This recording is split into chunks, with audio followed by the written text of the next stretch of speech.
era la cara de Dios. La calma del manso Guayas, la tierra de las flores, la fruta, los temblores, los tambores, la marimba, el verde esperanza. La danza, ¿qué cantaría yo, mi amor?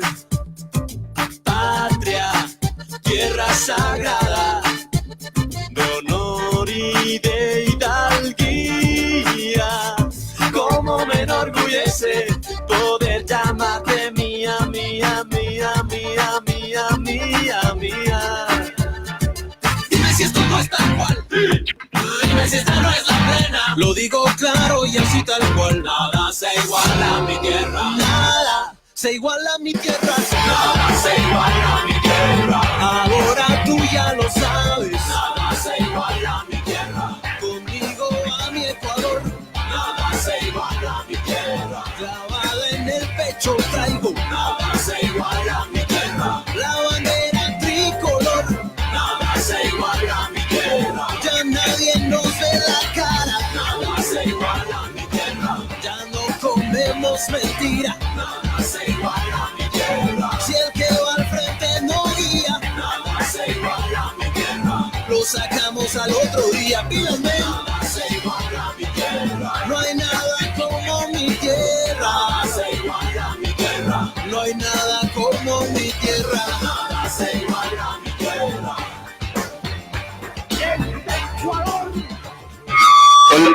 Hola, hola, hola, buenas tardes amigos y amigos que se conectan a través de la señal online de Hoja de Ruta y a través de mi fanpage Ronnie Aliaga Santos. Volvemos con como todos los jueves a este espacio solo para contarles la NAPLE. Hoy, 16 de enero del 2020, iniciamos esta edición recordándoles que este programa está hecho para ustedes. Así que si tú también quieres participar en este programa, por favor, déjanos tus datos de contacto y dentro de los comentarios de la transmisión y puedas venir a la cabina de Hoja de Ruta para que conversemos sobre la NAPLE. Bueno, el día de hoy tengo un programa muy interesante. Durante los últimos días hemos escuchado comentarios divididos sobre el tema de la dolarización, pero para esto tengo la presencia de un ciudadano, de un joven ciudadano preocupado por los temas económicos y que asimismo se contactó con nosotros y queremos que desde una voz ciudadana les pueda explicar a ustedes el tema de la dolarización. A los 20 años de la dolarización, una decisión que fue tomada por las élites económicas en el año 99, a espaldas del pueblo ecuatoriano y que no fue anunciada hasta el 9 de enero del año 2000, hoy existe una sociedad que está anclada al proceso de la dolarización, que si bien es cierto nos genera estabilidad como pueblo ecuatoriano, deja muchas dudas sobre su sostenibilidad. Para hablar de este tema, les había mencionado que tengo la presencia aquí de Adrián. Adrián se ha formado en gobernanza y liderazgo político, en administración de empresas y negocios internacionales. Y bueno, él hace vocerías como analista económico y político.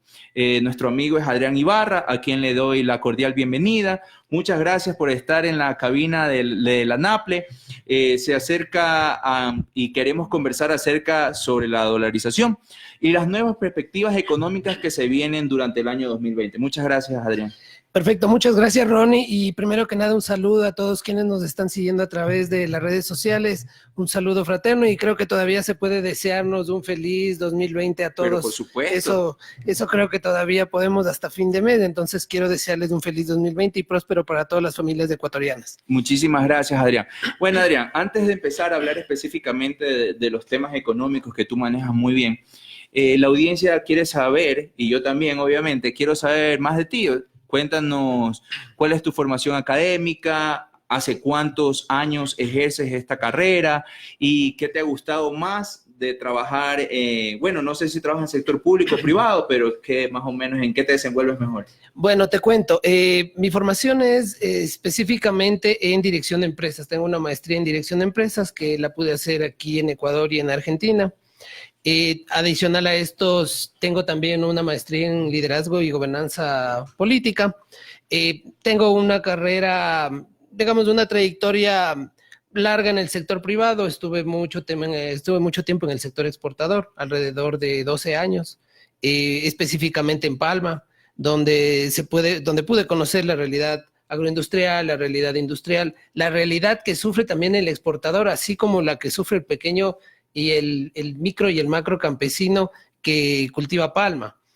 Todas estas realidades me llevaron realmente a tener la suerte de poder viajar por el país, conocer los problemas que tiene la ruralidad, conocer los problemas que tienen los campesinos, así como también entender las limitaciones que tiene el sector agroindustrial, las limitaciones que tiene el sector exportador, y todo esto me ha llevado realmente a tener varias conclusiones sobre un desarrollo de un país más sostenible. Y en el mediano plazo, ahora tengo una consultora con la cual realizamos mucho lo que es de estrategia privada y ahora también estrategia pública, siempre en beneficio, en el caso de la empresa privada, para que tengan un mejor desarrollo en el sector internacional o un mejor desarrollo en el mercado nacional, y en la parte pública, hablamos de la geopolítica, ayudando en la construcción de políticas públicas que justamente generen mayor bienestar para los ciudadanos, mayor bienestar para los más oprimidos. Oye, y dentro de todas estas experiencias, tú me mencionas que has recorrido el país. ¿Qué experiencia a ti te ha dejado huellas? Que yo te escucho hablar muy apasionado del tema cuando hablas de la gente, pero ¿qué experiencia te ha marcado a ti como para seguir como motor, como fuerza motriz? Mira, tengo la suerte de que mi familia también viene de la clase trabajadora, tengo familia mucho en la provincia, tengo familia en la costa y en la sierra. Nunca he sentido más comodidad que estar realmente en la ruralidad. Me encanta la ruralidad, entender los problemas y entender que todavía en nuestro país en el siglo XX en la ruralidad tengamos casos de personas que fallezcan por falta de servicios de salud. Eso es algo en lo que creo que todo el mundo tiene que estar de acuerdo que no nos puede pasar en este país, que nosotros debemos establecer una política pública, que debemos arrimar el hombro justamente para evitar que eso pase. Y esas son las cosas que me motivan a mí a enseñarle a la gente, a ayudarle con conocimiento para que se puedan desarrollarse en emprendimientos, desarrollarse dentro de su comunidad, desarrollarse en proyectos cooperativos, de apoyo también a pequeñas asociaciones, y eso también me ha enriquecido mucho realmente en estos años. ¿Y en qué provincia o de lo que tú has visto, qué provincia, qué región tú crees que se presenta más esta problemática? Te cuento que si hablamos por regiones, en la serranía, en la provincia de Bolívar, realmente hay situaciones de mucha o muy reprimida economía, y evidentemente también en la costa, en la provincia de Santo Domingo, hay mucha ruralidad, y creo que aquí, para los que un poco no se ubiquen en el territorio, si tú viajas de aquí a 2 horas y media en la Concordia, tienes recintos donde los servicios básicos ni siquiera los conocen, y estás a 2 horas y media de Quito, 3 horas en el peor de los casos. Justamente eso yo creo que son las cosas que uno tiene que cambiar, y justamente creo que ahí está donde uno puede poner su granito de arena mejorando el país, ¿no? Qué bueno, me alegra muchísimo que tengas ese contacto con la ciudadanía. Ahora entrando en materia que vamos a hablar, y quizás muchos de los que están conectados en este momento en el Facebook Live, hay que entender que existieron 3 dolarizaciones.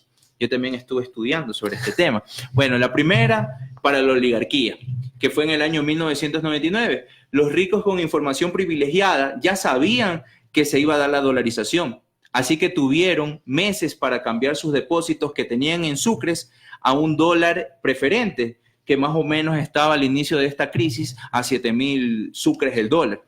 Esta demanda de dólares presionaba aún más el tipo de cambio, que cuando fue anunciada el 9 de enero del 2000, la cotización llegaba a los 25.000 sucres. Yo me acuerdo, yo era peladito, pero me acuerdo que así como muchos teníamos familiares en el exterior y teníamos dólares guardados y estábamos por cambiar los dólares, y llegó hasta 28.000 sucres el dólar.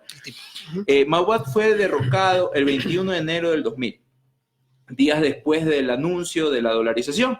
De poco sirvió, la oligarquía ya había llegado antes y se había quedado con los pocos dólares que teníamos circulantes. Los dólares que sobraron se le entregaron a la sociedad para que viva como pueda. Hoy la dolarización de la economía es tal vez el único pacto entre clases. Por un lado, las oligarquías se sienten orgullosas al momento de hablar de sus logros. pues nunca supieron cómo manejar la economía y tampoco le funcionó la receta neoliberal, que no fue capaz de contener una inflación. Y por otro lado, la dolarización garantizó que las clases populares, garantizó a las clases populares un poder adquisitivo mínimo, pero estas tampoco están dispuestas a renunciar a ellas. ¿Qué quiero decir? Yo he visto, y creo que iniciamos con eso, yo he visto hasta de pronunciamientos de la academia, de las universidades, tratando de festejar la dolarización, cuando para mí como ecuatoriano, y es un criterio muy personal, para mí en ese momento que perdemos la moneda del Sucre, perdemos identidad nacional, teníamos nuestra moneda. Obviamente, al pasar de los años y en este momento en la región latinoamericana, hablando económicamente, tenemos una moneda fuerte, una moneda dura que nos ha permitido quizás sobrellevar de mejor manera una recesión económica. Hoy en día, una crisis económica. Así que para ti, escuchando el antecedente que había preparado, ¿cuáles fueron las principales consecuencias económicas para el país luego de la dolarización? Bueno, te cuento que para entender el tema de la dolarización y de qué es cómo ha transmutado, diría yo, en estos 20 años, es ideal y creo que es primordial comenzar en la génesis que desencadenó todo este problema, porque la dolarización en el año y la toma de decisión acerca de que el Ecuador se dolarice termina siendo una consecuencia de varios factores. Y el principal factor, y ahí es donde yo estoy totalmente de acuerdo contigo, que en el Ecuador realmente no tenemos absolutamente nada que celebrar acerca del tema de dolarización, es porque fue una causa hacia una ley que se instauró en el año 94 en el gobierno de Sixto Durán Ballén y de Alberto Dají, que ahora es uno de los que están aupando los festejos, los promotores, digamos, los priostes del festejo de los 20 años de dolarización, que fue la ley la Ley General de Instituciones Financieras, que básicamente, y para no entrar en mucho detalle, lo que hacía es liberaba la transaccionabilidad que tenían los bancos para la entrada y salida de divisas. Es decir, les liberaba de cualquier candado y no tenían ellos no tenían ellos ninguna reserva que tengan que mantener en el país para tener una sostenibilidad económica. ¿Qué es lo que termina pasando con esto? Comienza la entrada y salida de capitales, comienza la especulación, porque como tú bien decías, existía ya un mercado negro o un mercado paralelo de cambio de dólares. Yo recordaba en la avenida Amazonas y Roca era muy común ver a la gente cambiando y comprando y vendiendo dólares para cuando te ibas de viaje. Así y claro, y el precio variaba en horas.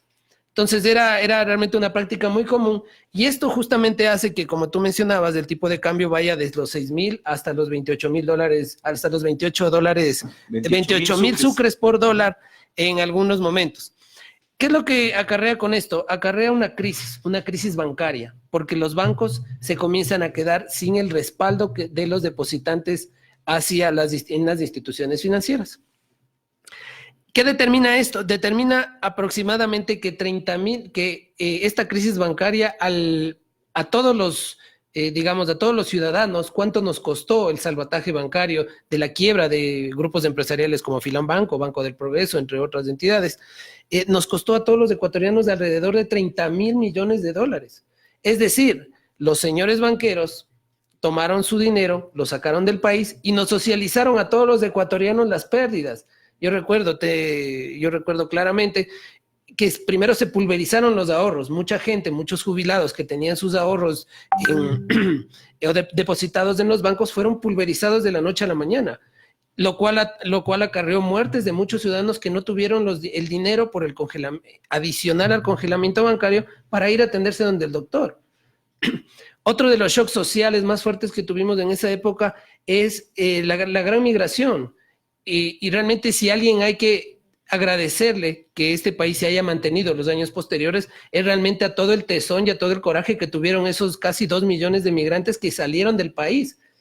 Salieron del país con las consecuencias sociales como son el resquebrajamiento familiar, pueblos fantasmas en la provincia de La Suay, que eso hasta ahora se ve que son pueblos que no se pueden recuperar porque todas las familias y sus segundas generaciones ya se quedaron en el exterior.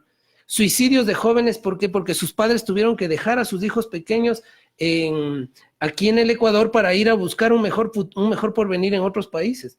Entonces, realmente por eso te digo, ya realmente aquí no hay absolutamente nada que celebrar y más bien si hay alguien que reconocerle toda la entereza y el tesón que han tenido es a todas esas familias migrantes y a todos esos migrantes que lograron sostenernos, siendo en los años posteriores el segundo ingreso, después de los ingresos petroleros, los recursos de los migrantes, para sostener la economía ecuatoriana.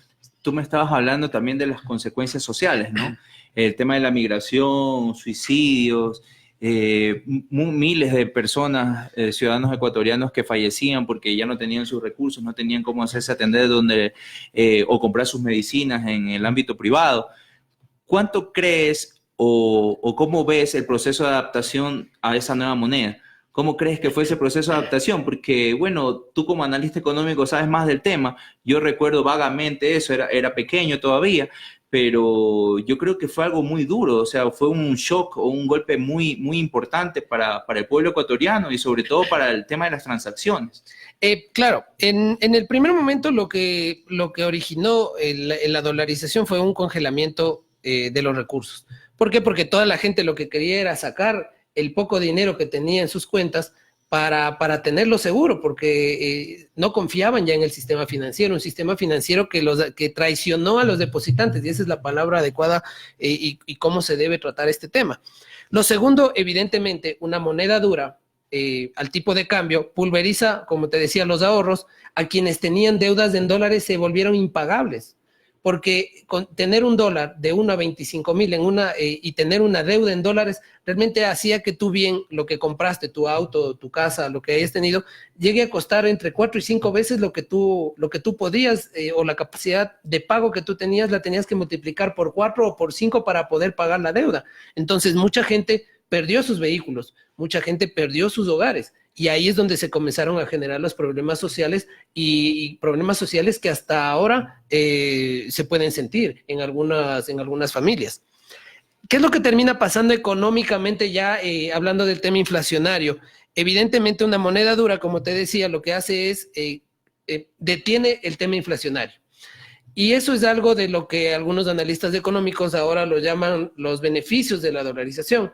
Es que tengamos un sistema donde, como tenemos una inflación pequeña, y vamos a entrar un poco más a detalle de lo que está pasando actualmente con el tema inflacionario, como tenemos una inflación tan pequeña, casi nosotros no sentimos el cambio, es decir, con el mismo dólar casi compramos lo mismo. No tenemos esas variaciones en la cantidad de dinero que necesitamos para comprar bienes o productos. Es decir, tú vas al mercado con una cantidad cierta de dólares y normalmente obtienes lo mismo mes a mes, porque no cambia o no tienes esa inflación que es la que desregula los precios a la final en el mercado. Como ventaja también tenemos que el sector exportador se ve beneficiado en ciertos momentos cuando tenemos una moneda dura, entonces el exportador transacciona en dólares y recibe su dinero en dólares. No se ve afectado por ese tipo de cambio y el dólar que lo saca es el mismo dólar que entra. Eso es un efecto que sirve mucho para la transaccionabilidad en el comercio exterior. Pero, ¿qué termina pasando? Lo primero que tú decías y me parece súper importante es el tema de la pérdida de identidad monetaria. Pero la pérdida de identidad monetaria hay que entenderla como un fenómeno efectivamente social, porque te quita esa identidad, digamos, de poder tener tu moneda propia, pero además te quita una variable muy importante en economía, que es el manejo del tipo de cambio. Porque el manejo del tipo de cambio te permite ¿qué? Te permite que los shocks externos, como lo que nos pasó con la baja del petróleo, como las crisis económicas a nivel mundial, eso lo puedes tú detener o puedes tener un cierto rango de maniobra para, a través del tipo de cambio, lo que hacen los colombianos, lo que hacen los peruanos, que nos suben el peso o nos bajan el peso de acuerdo a cómo ellos vean qué cantidad de dólares o qué cantidad de recursos tienen en su economía. Eso es algo que nosotros ya no lo tenemos. Nuestra economía, hablemos lo que es una economía manca, porque no tiene esa capacidad de maniobra. ¿Qué es lo que termina pasando entonces con el Ecuador y con la economía ecuatoriana cuando llega un shock? El shock, como no podemos hacerlo a través de regulación de tipo de cambio, nos afecta a los ciudadanos en economía real. Y es lo que estamos viviendo ahora. ¿Por qué? Porque en economía real lo que termina pasando es que cuando dejan de entrar recursos en economía, escasean los dólares, como es lo que actualmente vivimos y se puede vivir en el ambiente económico del país. ¿Qué es lo que hace el ecuatoriano o qué es lo que pasa? No tienes dólares para comprar. Es decir, no, te afecta en la economía real y te contraes, dejas de comprar. Ya lo que te servía antes, ahora, por más que exista la oferta y existan los productos, ya no los compras. Entonces te contraes económicamente. Y el otro día yo escuchaba, para terminar la idea nada más del tema inflacionario, que alguien se regocijaba de que tengamos inflaciones en algunos momentos negativas en el país. Y eso es un error técnico, es un error económico, porque una deflación, porque así se llama el efecto inflacionario negativo, es mucho peor que una inflación pequeña. Siempre los países tienen que tener, por pequeña que sea, un rango mínimo de inflación. El momento en que tú tienes una inflación negativa o una deflación, lo que significa es que la economía no tiene dólares ni siquiera para el consumo interno. Y es un problema, ¿por qué? Porque la industria deja de producir, porque los industriales dejan de comprar materias primas, porque las materias primas que provienen del sector agroindustrial, pongamos el caso del aceite de palma, dejan de comprarles a los palmeros y el palmero deja de comprarle ¿a quién? Al microagricultor, al agricultor pequeño. Y nos vemos realmente en un círculo vicioso donde nos afectamos todos. Imagínate que, según lo que tú me explicas, o sea, no es tampoco como lo quieren pintar, ¿no? La maravilla del mundo, el tema de la dolarización. Estamos de acuerdo que en este momento tenemos esa estabilidad que hay que manejarla, obviamente, pero bien manejada. Quizás no como lo están haciendo el actual gobierno, que lleva más de 2 años y medio tomando malas decisiones políticas. Yo lo digo porque desde la Asamblea Nacional de primera mano conocemos las decisiones económicas que han tomado y que la mayoría de ellas no han sido para favorecer los sectores económicos. Recordarle a los hermanos ecuatorianos que en este momento vamos a hacer una perspectiva económicas que tú nos puedas indicar para el año 2020, teniendo en cuenta que a partir del año 2007, durante un gobierno de la Revolución Ciudadana, un proceso que empezó a hacer la redistribución de ingresos, la clase media se expandió realmente, ¿no? A la par que crecía el tamaño de la economía, en 10 años la economía ecuatoriana en términos nominales se duplicó y todos los indicadores sociales también subieron, ¿no? Entonces, eso significó un avance sin precedentes. En ese sentido, la dolarización, parte del gran acuerdo nacional y de esa manta que nosotros habíamos acogido, esa cobija de perennidad, así encontramos que ahora es una sociedad amortiguada y anclada a ese proceso, que si bien genera estabilidad, deja muchas dudas sobre su sostenibilidad a futuro. La dolarización se decretó en una economía de 37.000 millones de dólares. Hoy la economía es 90% más grande de ese valor y está mejor distribuida.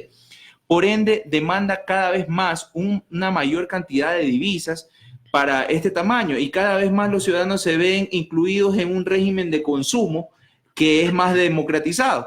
Lamentablemente, debido a los intereses personales de quienes están gobernando, hoy vivimos un escenario muy parecido a lo que se vivió en el año 2000. ¿No? Asimismo, se hace especulación, hay una crisis económica, los precios de los víveres empiezan a subir, están jugando con nosotros, ¿no? Dentro de este tablero maligno que digo yo, las personas que tienen muchos recursos están aprovechando para los que tienen menos recursos no tengan capacidad adquisitiva, ¿no? Hacer más rico al rico y más pobre al pobre.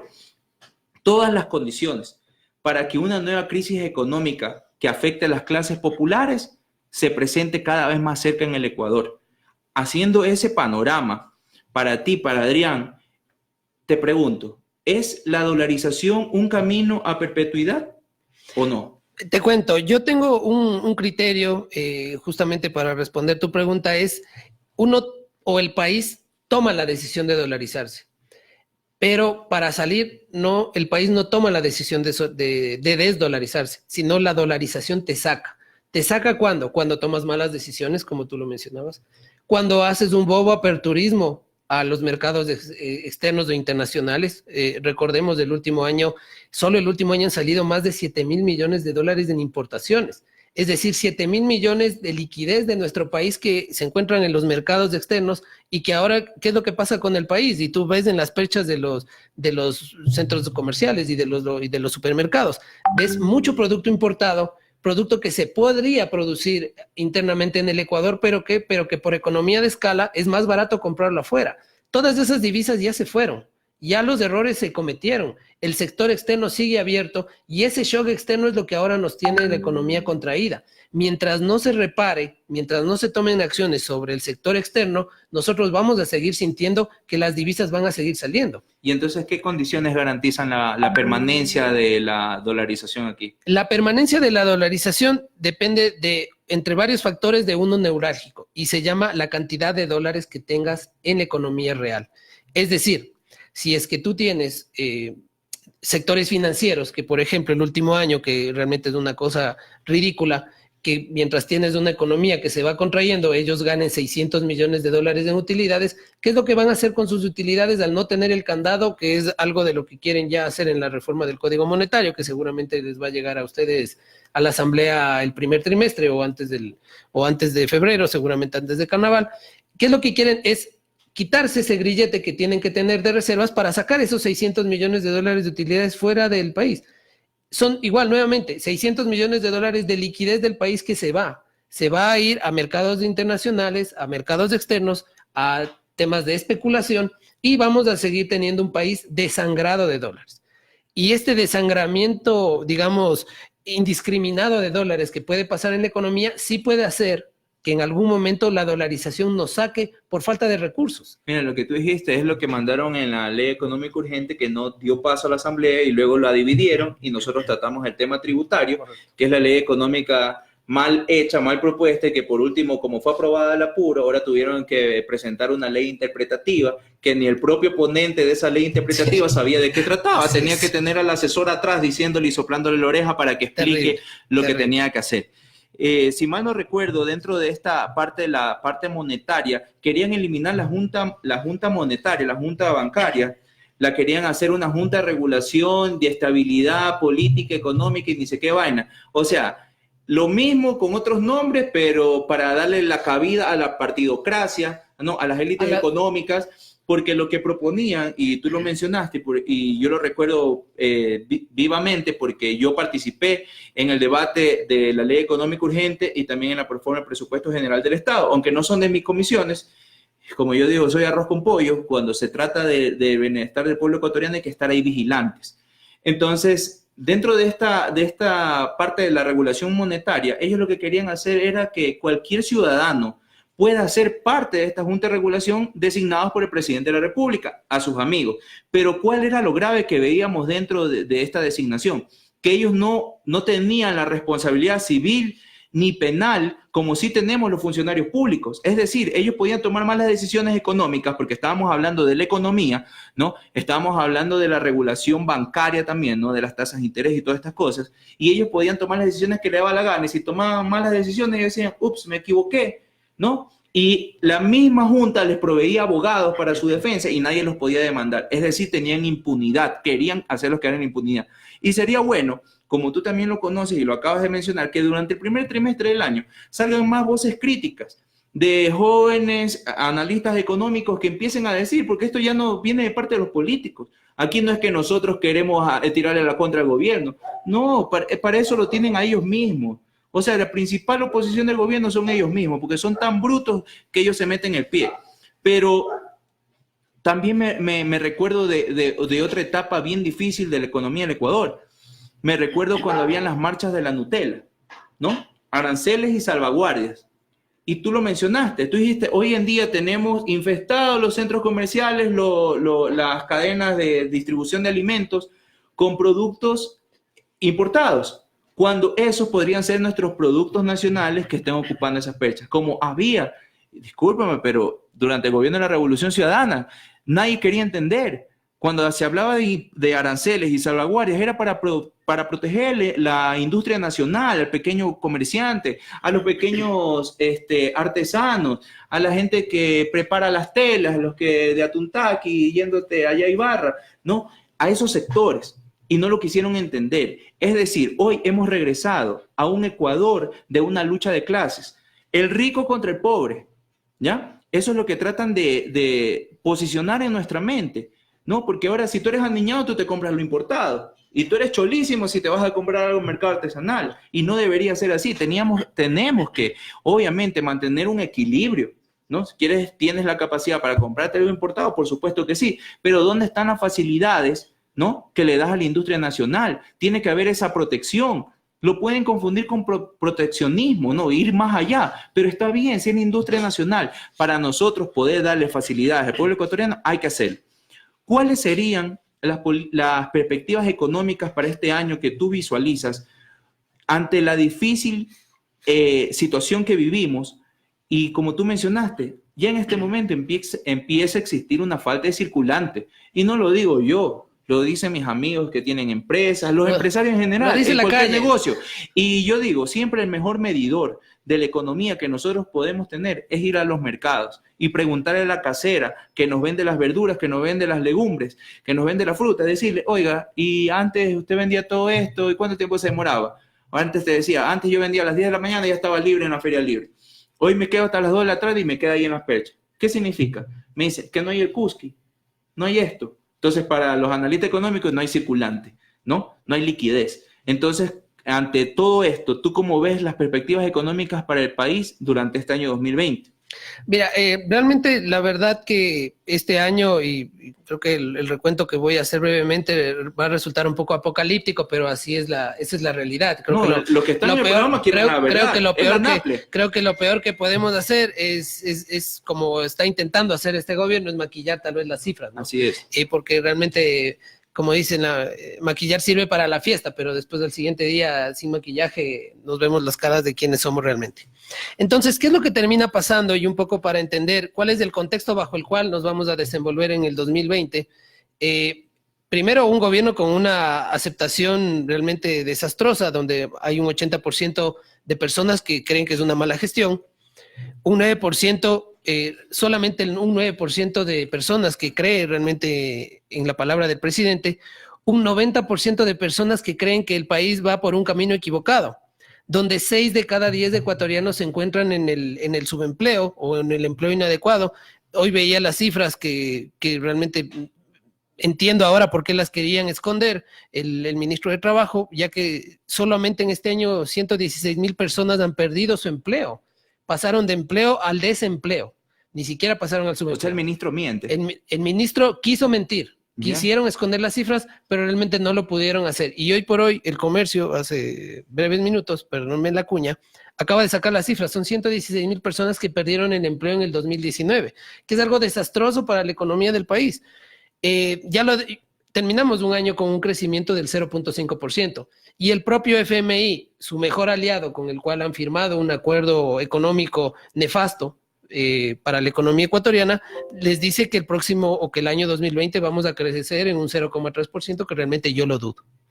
Entonces, en este escenario, realmente con una falta de empleo, con una falta de credibilidad, con un proceso de desinstitucionalización por todo el show y por toda la persecución política que tiene este gobierno, que viene llevando este gobierno, realmente hacen que las expectativas económicas sean realmente muy bajas. O sea, ¿tú crees que por dedicarse a temas políticos netamente como la persecución, se han desconcentrado de hacer su trabajo, sobre todo en el tema del manejo económico? Por supuesto, se nota, es indudable ver cómo esa falta de gestión ya desencadena problemas en el tema sanitario. Yo veía hoy que en el hospital de Limones, en Esmeraldas, el quirófano realmente lo dijeron que no era un hospital, que era una carnicería humana. Y tú veías las imágenes y realmente era algo desastroso, donde la ambulancia era una tricimoto.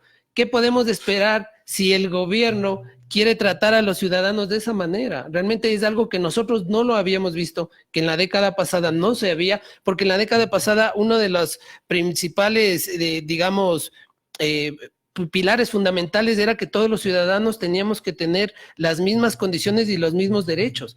Hoy por hoy volvemos al ciudadano de segunda, hoy por hoy volvemos a que en la ruralidad no existan ambulancias y no existan tricimotos. Entonces, tal vez el día de mañana, no sé, los enfermos irán en carretillas. Eso es algo a lo que no podemos, y realmente los actores, tanto políticos como sociales, debemos estar en contra de eso. Debemos realmente organizarnos y debemos realmente tener y construir realmente un programa que nos permita salir adelante, y no como ahora que nos quieren llevar realmente, ni siquiera diría los años 90, sino hablaría de los años 80 ya. Sabes que a mí no me gusta hacer preguntas tan difíciles, pero aquí los los que están, nuestros amigos que están en audiencia salen con sus preguntas, y Alexis pregunta que Adrián nos explique qué es la crisis sistémica y si el escenario actual nos podría conducir a eso en el Ecuador. Te comento el tema y muchas gracias la pregunta. Sí se puede configurar una crisis sistémica. ¿Qué es la crisis sistémica? Una crisis sistémica es la suma de varios factores dentro de la economía para que como te decía, la dolarización se vea perjudicada y llega al punto de que tengamos que desdolarizarnos. ¿Cuáles son esos factores? Y es importante, aquí vamos a retomar el punto que tú bien lo mencionabas del Banco Central. El Código Monetario lo que hacía era quitar estos candados regulatorios que actualmente tienen los bancos y entregárselos a los banqueros nuevamente. De hecho, la Junta Monetaria que tú mencionabas era un cuerpo colegiado, entre comillas, de notables que tendrían que ser del ámbito financiero, que tendrían que venir del sector bancario para controlar las finanzas. Es decir, el ratón cuidando el queso. Eso es uno de los factores que podrías. ¿Qué es lo que termina pasando si tú a los bancos les quitas todas estas trabas que actualmente tienen para sacar su dinero? Lo primero que van a hacer es sacar el dinero del país. ¿Qué es lo que termina pasando? Eso que es también, así como lo pueden sacar, vamos a volver también a la desregulación de capitales y van a volver los capitales golondrina al país. Esos capitales que solo vienen temporalmente, vienen por 6 meses, vienen por 1 año, y lo que hacen es retirar sus capitales con los réditos que se llevan de la economía, es decir, perdemos todos. Una inversión, para que podamos explicarles de mejor manera, ¿no?, a quienes nos están escuchando, una inversión que sea realmente buena para el país, no es una inversión de un capital externo que venga en el corto plazo, es una inversión externa que venga en el país y que venga a quedarse en el mediano y en el largo plazo, que genere empleo, que genere compra de bienes y materiales y capital de trabajo, que genere construcción, que generen habilitantes que se queden en el país. Realmente, y es parte de lo que nos pasó ya en el año 99, que ingresaron alrededor de 8,000 millones en la economía del país, como capitales golondrina, y apenas comenzó la crisis financiera, volvieron a sacar los 8,000 millones más toda la utilidad que ya habían generado. Entonces, eso no le hace bien al país. Ese tipo de inversión extranjera no tiene que ser y actualmente es regulada. Pero si aprueban el Código Monetario, si aprueban una ley financiera inadecuada, se va a armar todo este esquema en donde la suma de los factores va a tener esta crisis sistémica que sí nos puede hacer desdolarizar. Sabes que lo que tú mencionas, ahora recuerdo también que dentro de esta regulación en el Código Monetario que querían hacer, actualmente 60-40, ¿no? El 60% de los recursos de los bancos tienen que quedarse aquí para mantenerse en el sistema bancario para generar los préstamos. O sea, tenemos que entender, y los ciudadanos ecuatorianos tienen que entender que los bancos trabajan con nuestro propio dinero y nos los prestan a un interés más caro. Y nosotros pensamos que nos están haciendo un favor. Acá se eliminaría ese candado para que ese 60% ya no sea obligación de ellos tenerlo aquí circulando, sino que lo puedan sacar del país a libertad. Y lo que harían ellos es encarecer los créditos también, porque van a decir, aquí no hay dólares, y tú te vas a dar cuenta de eso en la economía, vas a decir, bueno, aquí no hay dólares, nadie me quiere prestar, tengo que acudir. Bueno, ya están encarecidos, ¿no? Sí. Recordemos que la tasa actual de un microcrédito es del 25%, que en dólares realmente tener un doble dígito en una tasa de interés resulta una locura. Ni en Estados Unidos tú tienes tasas de ese nivel. Entonces, como bien tú ya lo mencionabas, realmente esos son factores que ellos hábilmente, igual entre comillas, quieren ahora volver a sus, digamos, a esas malas prácticas financieras que tenían antes. ¿Para qué? Para que el perjudicado vuelva a ser el pueblo ecuatoriano, para que la contracción económica vuelva a afectarnos a quién, a todo el pueblo y a todos los ciudadanos. Y eso es algo que realmente los actores sociales y políticos no deben permitir. Oye, pero ¿tú crees que los bancos son los malos o son los banqueros en Ecuador que son los malos? Mira, yo no puedo decir que los bancos son los malos. Yo creo que ahí hay una cultura del banquero ecuatoriano que es la mala. El banquero ecuatoriano y ciertos grupos empresariales, que es algo que yo añadiría, siempre tratan de ver de una manera mezquina la economía, en función de, como tú decías, alargar las brechas sociales, alargar las brechas económicas. ¿Para qué? Para que el rico sea más rico cada vez y el pobre sea más pobre. Entonces tenemos que gobiernos como el actual, que son gobiernos dadivosos, que quieren mantenerle al pueblo ecuatoriano con dádivas, que quieren mantener al pueblo ecuatoriano con canastas de alimento, te hago 2 canchas de césped sintético y te mantengo feliz con el show político y el show de corrupción. Pero no se arreglan los problemas que quiere la ciudadanía que se arreglen. No hablan del tema de la falta de empleo. ¿Y dónde están las reformas ¿O dónde está que el gobierno impulse realmente el empleo? ¿Dónde está la creación de empleo? ¿Dónde está el tema de seguridad? La gente quiere escuchar seguridad. Actualmente el tema de inseguridad y la violencia, así como, digamos, todos lo que son realmente los grupos de mafia, es algo que está campante, no solamente en las grandes ciudades, sino también en la provincia. O sea, el día de ayer veía como hacían una apología de el chico que le asesinaron, y había no menos de 70 motociclistas dándose la vuelta alrededor de su féretro en una de las principales calles de Guayaquil.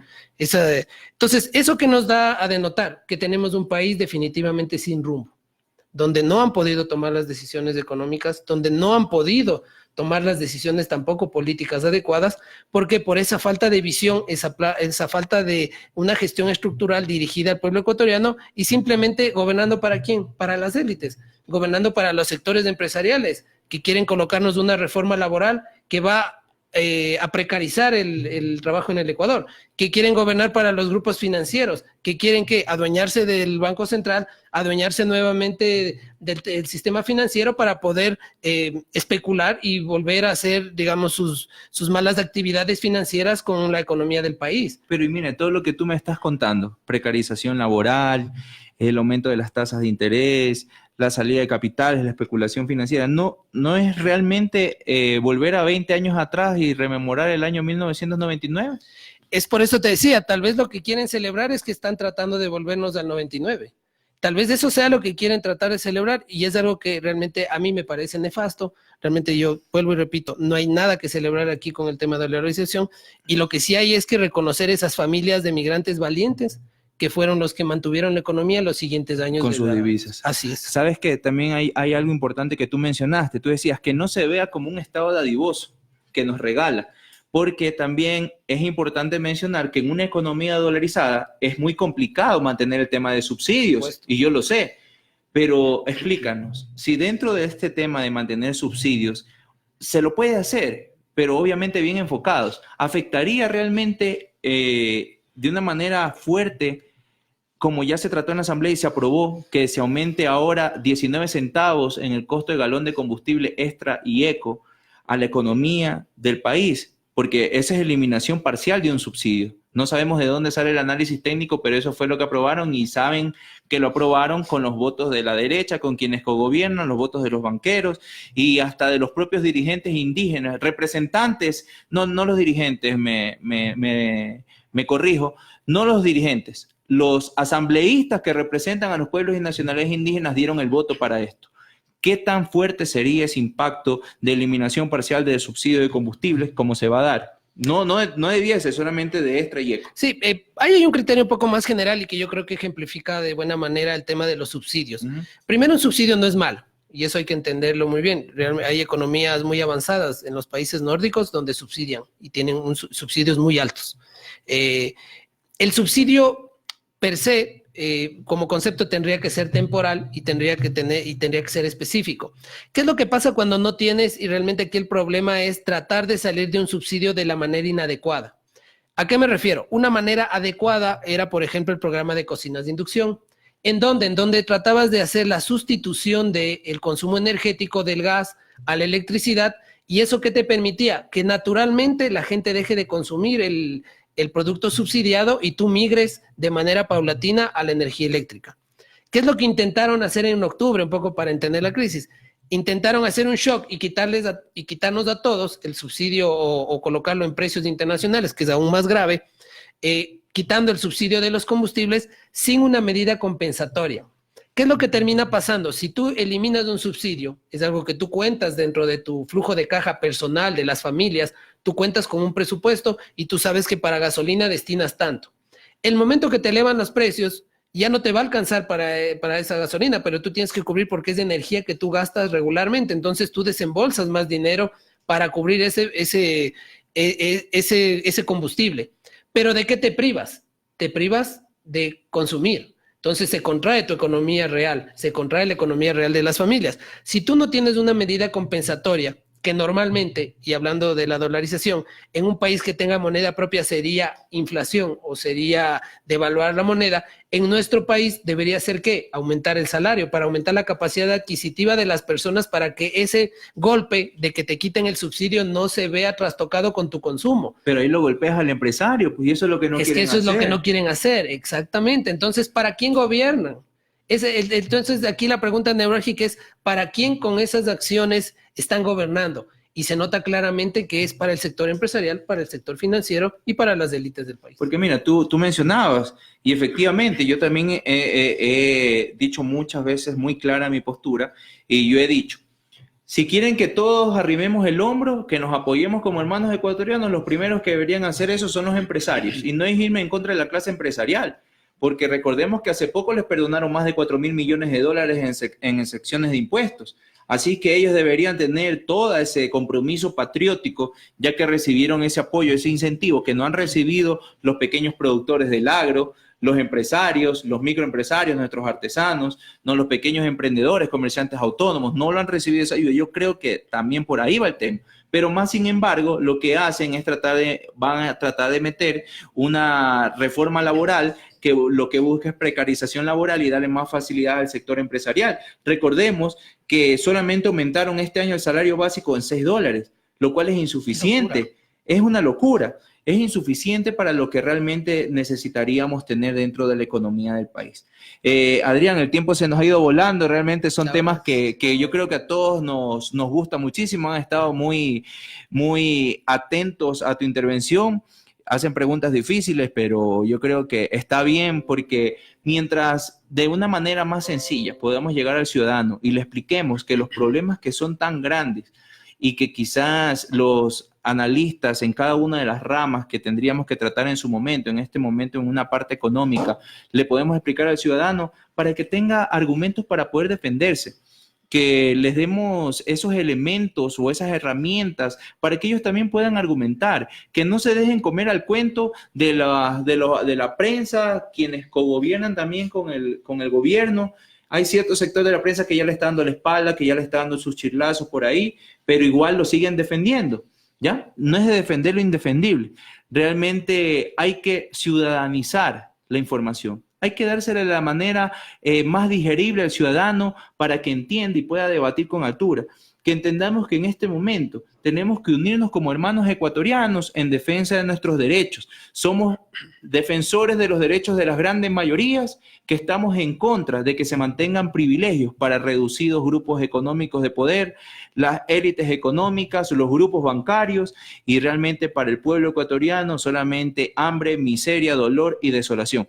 Mi querido Adrián, muchísimas gracias. Ha sido un honor para mí tenerte en esta emisión de la NAPLE.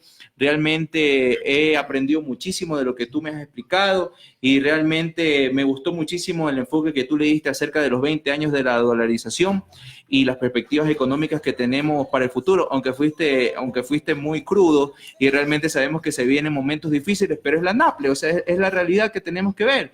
Así que me gustaría también que antes de despedirnos le dejes un mensaje a todas las personas que están contactadas en este momento y sobre todo para aquellas familias que en este momento están sufriendo las consecuencias de este modelo económico que es neoliberal, que trata de favorecer a unos cuantos grupos privilegiados en desmedro de las grandes mayorías. Sí, bueno, como tú lo decías, Ronnie, como mensaje final a todos los ciudadanos es: primero, mantengámonos unidos, mantengámonos alertas, pendientes de las decisiones y conscientes de hacia quién está gobernando. Creo que eso es fácil evidenciarlo, creo que se han desnudado más que nunca y lo harán de aquí hasta que se termine este año y hasta que termine su gobierno, se irán desnudando cada vez más en hacia quiénes están y hacia quiénes toman las medidas favorables del gobierno, ante lo cual el pueblo tiene que estar unido, ante lo cual los ciudadanos tienen que estar informados. Y ante lo cual realmente lo único que tenemos que tener como premisa es esa frase célebre de que solo el pueblo salva al pueblo y que no nos roben la esperanza nunca. Así es. Muchísimas gracias, Adrián. Muchas gracias a todos ustedes por sintonizarnos.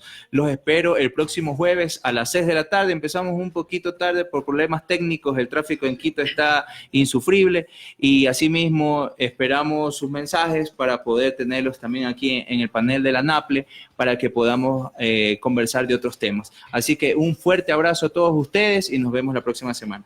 Chao. El mundo entero, nada se iguala a mi tierra. Lo, lo, lo, lo, lo, lo,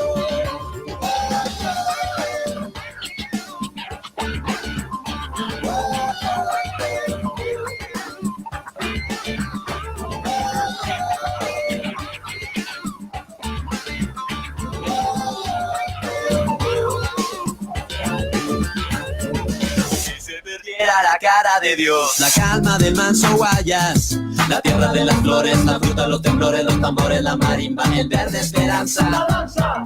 ¿Qué cantaría yo, mi amor?